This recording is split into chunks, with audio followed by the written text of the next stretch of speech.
Science perfection চ্যানেলে সকলকে স্বাগত। আজকে আমরা আলোচনা করব বলের বিভিন্ন ক্রিয়া, ডিফারেন্ট এফেক্ট অফ ফোর্স। বস্তুর উপর বল প্রয়োগের ফলে নিচের প্রভাবগুলি লক্ষ্য করা যায়। নাম্বার 1, চিত্রে দেখানো হয়েছে একটি বস্তু। এই বস্তুতে একটি বল প্রযুক্ত হয়েছে নির্দিষ্ট অভিমুখে, যে বলটার পরিমাণ এফ। বস্তুর উপর একমাত্র বল এফ প্রযুক্ত হয়েছে, যা বস্তুটিতে ত্বরণ সৃষ্টি করবে। অর্থাৎ একটি বস্তুর উপর যদি একটি মাত্র বল একটি নির্দিষ্ট অভিমুখে ক্রিয়া করে, তাহলে সেই অভিমুখে বস্তুটির ত্বরণ সৃষ্টি হবে।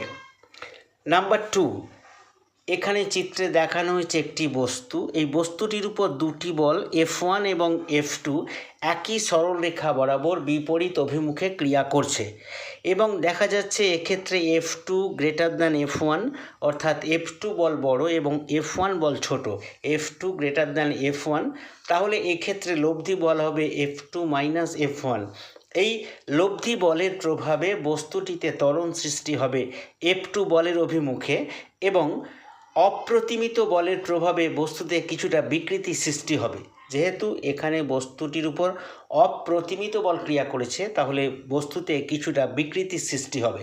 তাহলে এক্ষেত্রে লব্ধি বলের জন্য বস্তুতে ত্বরণ সৃষ্টি হবে, এবং অপ্রতিমিত বলের জন্য বস্তুতে কিছুটা বিকৃতিরও সৃষ্টি হবে।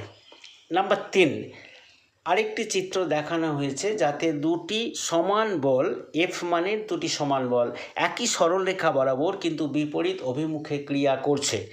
তাহলে এক্ষেত্রে লব্ধি বলের পরিমাণ হবে F minus F is equal to 0, অর্থাৎ লব্ধি বল 0 হওয়ার জন্যে বস্তুতে কোনো রকম ত্বরণ সৃষ্টি হবে না, কেবলমাত্র বিকৃতি সৃষ্টি হবে। অর্থাৎ কোনো বস্তুর উপর দুটি সমমানের বল একই সরলরেখা বরাবর কিন্তু বিপরীত মুখে ক্রিয়া করলে বস্তুতে কোনো ত্বরণ সৃষ্টি হবে না, কিন্তু বস্তুটিতে বিকৃতি সৃষ্টি হবে। আজকে এই পর্যন্তই। আমার ক্লাসটা শোনার জন্য ধন্যবাদ। ক্লাসটা ভালো লাগলে একটা লাইক দেবে, বন্ধুদের সাথে শেয়ার করবে এবং চ্যানেলটিকে সাবস্ক্রাইব করবে। ধন্যবাদ।